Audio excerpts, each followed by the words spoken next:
Hello, everybody, and welcome back to another episode of Finding Freedom. In this episode, we're going to go down the little rabbit hole conversation that I had with ChatGPT on, well, being a Hispanic individual in the United States and what are the chances of becoming a millionaire.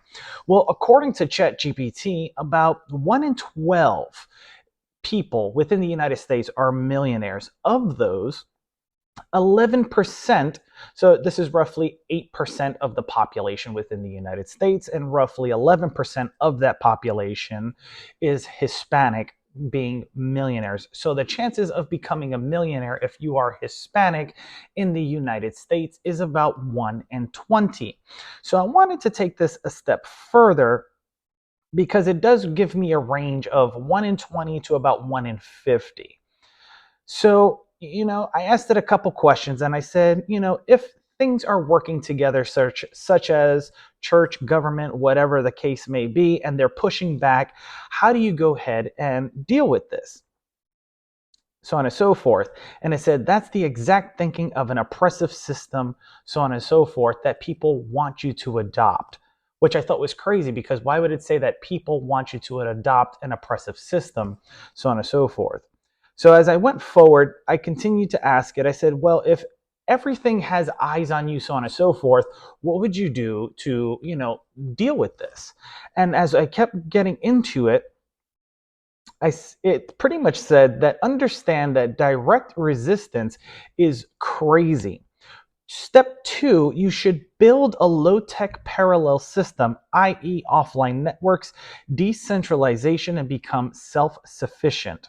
Then, of course, when it got onto other things like misdirection and throwing the algorithms off because, well, somebody may be using AI, so on and so forth, against you, it said controlled compliance, appear obedient while working against the system from within, false trials, deliberately feed AI and surveillance false information to create noise and make pattern recognition difficult.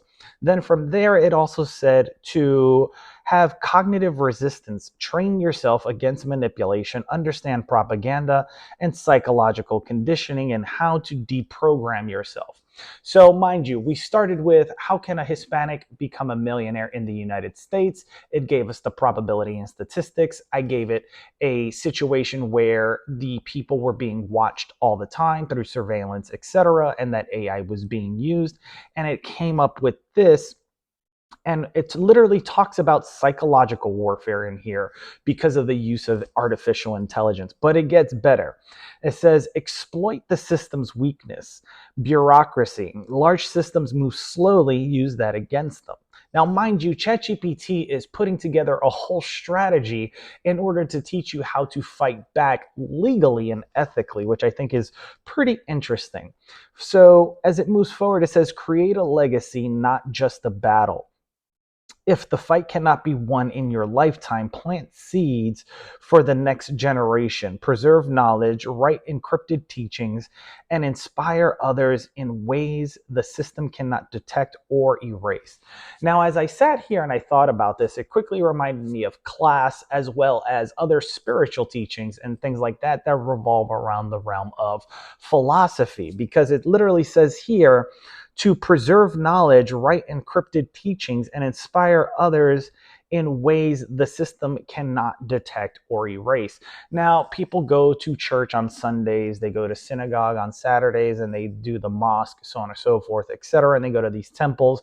Other people join, different events such as ClickFunnels, so on and so forth, and they go to those events and they have their own language. But to have AI tell you how to not only fight back, but how to preserve your legacy, I thought was relatively interesting.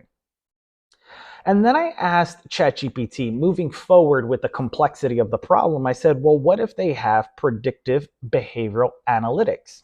It said, if the system possesses predictive behavioral analytics and the ability to foresee the future. So if you never met with Google Analytics, or if you never worked with it, so on and so forth, there is a way that the algorithm can study your behavior. And then from there, it can kind of predict either what you're going to type, what you're going to search, or what you're going to do. Think of the movie Minority Report, right? And with AI and ChatGPT and everybody having all these updates, well, I mean, it is possible to have that, so on and so forth. So it states here, if the system possesses predictive behavioral analytics and the ability to see the future, then the key to overcoming it lies in chaotic unpredictability, misdirection, and reprogramming the system against itself. First step, the power of chaos. Predictive AI relies on patterns, probabilities, and historical data. If you become completely unpredictable, changing habits, speech patterns, decision making, logic, its predictive power is weakened. And I've tested this over time, and it does work.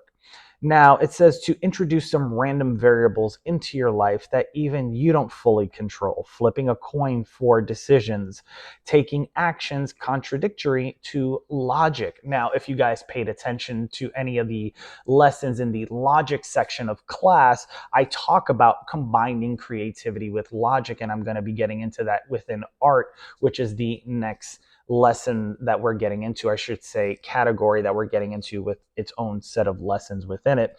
But it's very interesting because of the fact that, one, it talks about the power of chaos and how to fight back against AI by becoming unpredictable and not doing things that are so logical. Number two, it says misdirection and false narratives. If they can see the future, create multiple false futures, force them to prepare for many possibilities, exhausting resources. Now, what does this mean? Well, have you ever spoke about something and then all of a sudden you see the advertisement and then you get bombarded with the same thing over and over again? Well, you can create different accounts, or you could use a different phone or different pieces of technology. This is what it means by creating not only multiple different false futures, because you have different avatars on these different pieces of technology and platforms, but you're also creating a randomness of variables. Number three, reprogram the system against itself. No system, even one that sees the future, is omnipotent. It relies on interpretation and probability. This is very true because, well, people normally have predictive behavior because it's easier to have a set pattern than to be unpredictable because it requires effort, and the brain and body are always trying to conserve energy. So the illusion of submission, number four, if true escape isn't possible, then blend in, appear compliant while subtly working against the system in ways too small detect. Over time, become the system. If you cannot destroy it, infiltrate it and rewrite it from within. So in other words, it's telling you to conform and adapt to the system if true escape is not available, so on and so forth. And then, of course, it goes into the quantum approach here, which is number five. If they see the future, they may see possibilities, not certainties. Live as though every moment splits into different infinite possibilities. Deny them absolute control by becoming fluid, shifting, and untraceable in intent. If you truly control fate, then freedom is not about escaping the system, but transcending it. Now, that was by far crazy. And when I start to look back and I start to look at this, after I talked about it having all access to you and having surveillance and everything, one of the things it said here, and I'll leave you with this, and it said that this is the bottom line. You don't beat an all-seeing system by confronting it head on. You become a ghost in its machine, adapting and outlasting it while laying the foundation for something new. Survival isn't submission, it's strategy.